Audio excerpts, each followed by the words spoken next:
The teenager tossed until he opened his eyes. He huffed as he sat up straight. Damn, he muttered.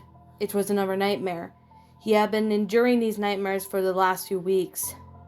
He felt a cold hand of the metal of the gun being pressed to the back of his head. All right, I believe you owe us an explanation, the woman from last night said. Easy, Krista, the man said. Omid, we don't know this boy. He had to have snuck in last night because he knew we were here, the woman said. So, you woke me up before me. I must be getting lazy, the boy muttered. Answer the question. Who are you? Krista inquired. She shoved the gun to the back of the boy's head. The boy huffed and he said, Zeke. Zeke?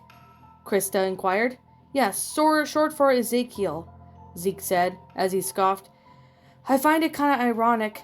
I got that name after a prophet book from the Bible when my parents were far from having Christian values. Krista lowered her gun as she sat up straight. What do you mean? Krista asked. I'd rather not talk about it, Ezekiel muttered as he stood up. How old are you, kid? Omid asked. 13, Zeke said. Seems about right. You look 13, Omid said. Yeah, thanks, Grandpa, Zeke said. Hey, Omid whined. Krista laughed as she said that. Well, I guess that's a good sense of humor was a good thing. Maybe you could come with us for a while? We're looking for a little girl named Clementine. She's kind of short, amber eyes, dark brown curly hair, white dress, red hoodie, black ties. Have you seen her? No, but I did come across some tracks yesterday. Pretty small for a shoe size, Zeke said. Show us. We haven't found anything from her, Krista said. All right, it's a bit of a walk, though, Zeke said. Are you sure the old man over here can handle it? Omid sent a playful glare and said, You know a youngster one of these days. This old man's gonna get back at ya, even if I have to get up and use my cane to walk all the way over there. Krista scoffed and she said, All right, enough joking around, you two. Now let's get out there and try to find Clementine. All right, Zeke said, as he got up and picked up his bow. Sorry about earlier, Krista said. I just didn't know if you were dangerous or not. It's fine, Zeke said, as he stretched. I don't really care anymore. He went down the stairs of the house with Omid and Krista following him. They seemed like decent people, but Zeke didn't know for sure. Zeke was following the set of tracks with Krista and Omid.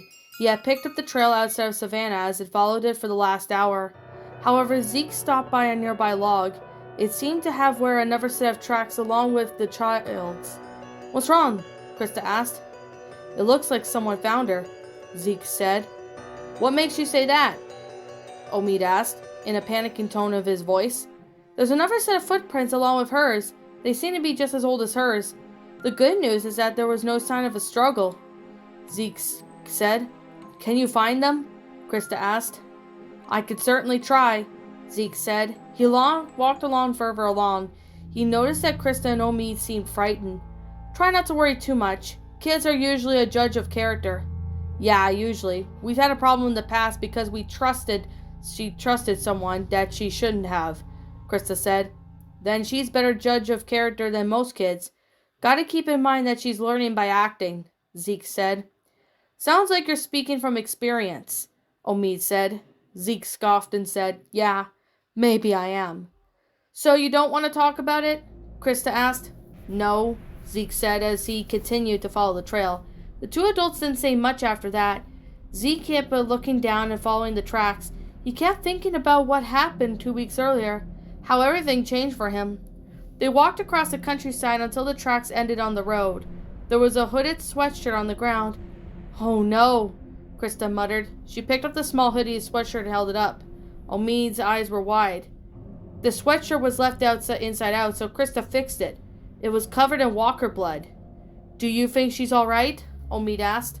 Smart kid, Zeke said. She used walker trails to cover her scent. That must have been how she got out of Savannah. You said this kid was 8? She was with someone, a man named Lee, but he was bit and still tried to get to her, Krista said. He must have figured it out. So to get her through the herd even after he passed, he covered her in walker trails, Zeke said, and someone else found her. They got to this point and had her take off. Probably a good thing since that sweatshirt might have made her sick, Omid said. Let's hope so anyway, Krista said. She turned to Zeke and asked, Where did you think they'd go after that? Let me look around the area. I think I have a feeling I know where they went, but I want to make sure, Zeke said. Two adults nodded and allowed the boy to look around the area. Several minutes had passed until Zeke reached his conclusion. He knew the news would upset Krista and Omid, and he walked back over and said, I can't find any more tracks, which confirms my suspicions. What was it? Omid said with eyes wide. Krista seemed unnerved as well. They're in a car, Zeke said. Okay, so we need to get to a car and follow them. I mean, we promised Lee that we would look for her, Omid said. Zeke shook his head and he said, We'll just have to hope and pray whoever found her are good people. We can't do anything now. No, please. There's gotta be something we can do. We can find her, Krista said.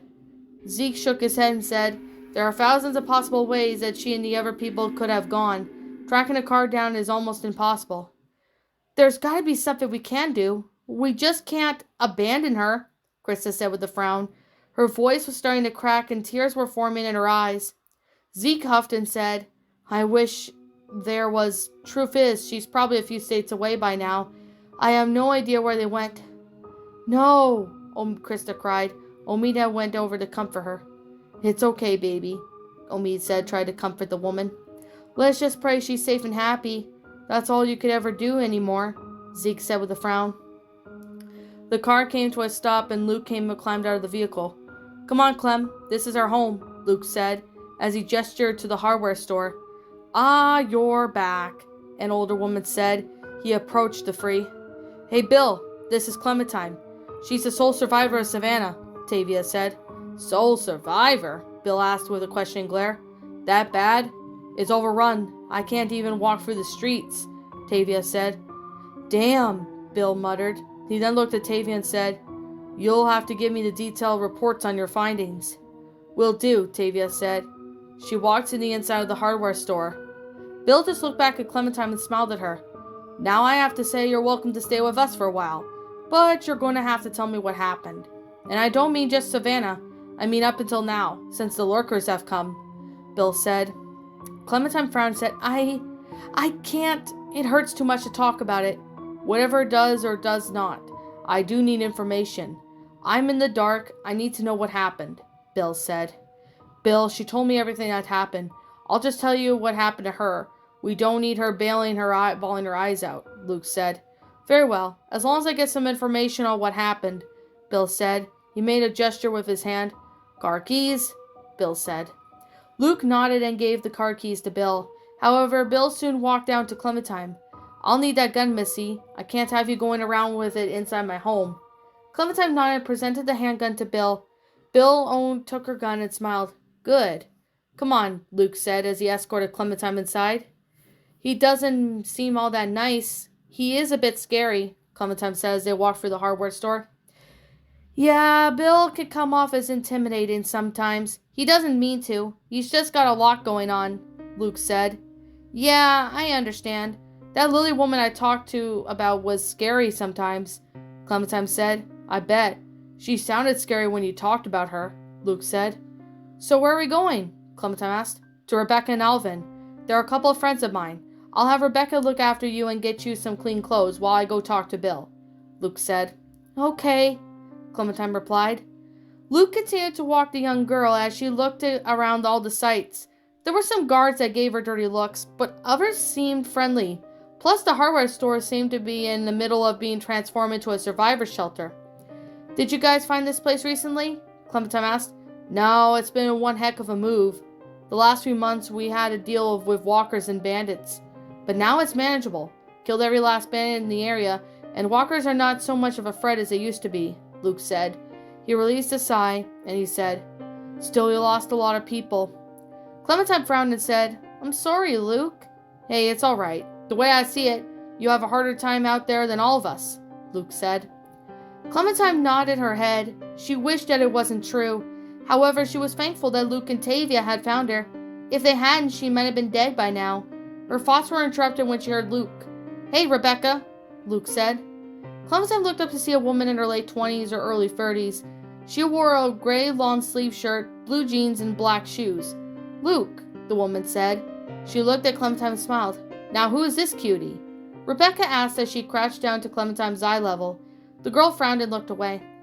"Her name's Clementine. She's been through a lot. Lost everyone. I was just wondering if you could keep an eye on her and maybe get her cleaned up," Luke said. "Sure, I'd be happy to," Rebecca said as she stood upright. She offered her hand to Clementine. "Come on, now let's get you cleaned up." Clementine was hesitant, but she did eventually take Rebecca's hand. Luke took his leave, and Clementine looked back at him. "He'll be back. He has to fill on Bill on how he found you," Rebecca said. Clementine nodded and she said, "Thanks." "You're welcome," Rebecca said as she hummed and looked at the child. "I think I could find you a nice little dress for you to wear." "Do you like dresses?" "Yeah, I'm mixed. I'm mostly a girly girl, but I like some tomboy things," Clementine said. "That's good," Rebecca said. "How old are you, sweetie?" "I'm 9, Clementine replied. "9? Wow, you look a lot younger. I thought you were only 8, Rebecca said. Clementine smiled in response as Rebecca held her past a couple rooms. She liked talking to Rebecca. It was like talking to Katja or even her own mother. She frowned at the thought that she shook her head to focus. "Yeah, I'm a bit tiny," Clementine replied. Rebecca chuckled and said, "No, sweetie, they're your fun size." "Fun size? I like it," Clementine said. "Yep, you're big enough to cause a maximum chaos, small enough to squeeze through small openings to run away," Rebecca said. Clementine giggled and she said, "That's what I like to do my best." Rebecca chuckled as she led Clementine through one of the rooms. Rebecca helped Clementine onto the bed before she got a look through for the clothes. Clementine looked around the room as a few minutes ticked by.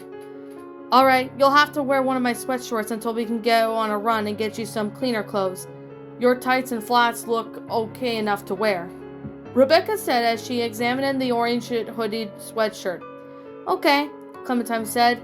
Rebecca walked over to Clementine and took off her dress, replaced the dirty dress with an orange hooded sweatshirt. "That feels better," Clementine said. "I bet. You lived on your own in Georgia, right?" Rebecca asked. Clementine nodded her head. "The weather must be freezing for you," Rebecca said. "Yeah, it's pretty cold up here," Clementine said. Where are we anyway?" "We're in Tennessee," Rebecca said. "Whoa, I've never been that far away from home before," Clementine said. "Don't worry, hon. You'll get used to it," Rebecca said. "Come on, I think you'll have a lot of fun with Sarah. I've been looking after her anyway." She got up and led Clementine out of the room. Clementine was still fascinated by all the new sights that the hardware store provided, but she was more interested in this Sarah person than that Rebecca mentioned. "Who's Sarah?" Clementine asked. "She's a friendly little girl like you," Rebecca said. "Her father Carlos has me to watch her as she could be more secure. She lost her mother when all of this happened, so to make matters worse, she has anxiety problems."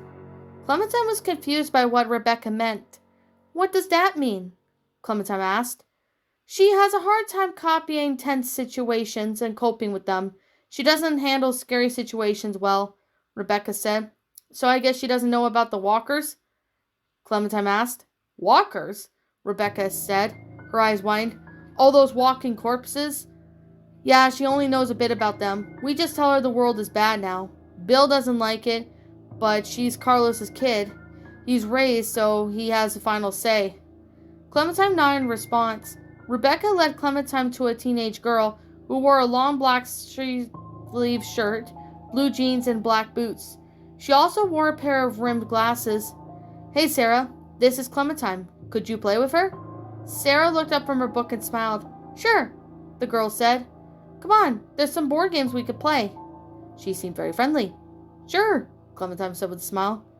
"Cool, come on," Sarah said, as she took the younger girl's hand and led her to one of the bedrooms. "Okay, let's play Monopoly. I like that game." Clementine smiled and said sure. "Awesome," Sarah said as she started to set up the game money, player pieces, cards. Clementine smiled. She kept thinking of how everything was when looking up to her, but there was this nagging voice at the back of her head as she played Monopoly with Sarah. It was clear. She had to get strong if she was safe within house, She knew that it would change. She would at least get to grow strong enough to handle herself in any situation, even if it involves danger.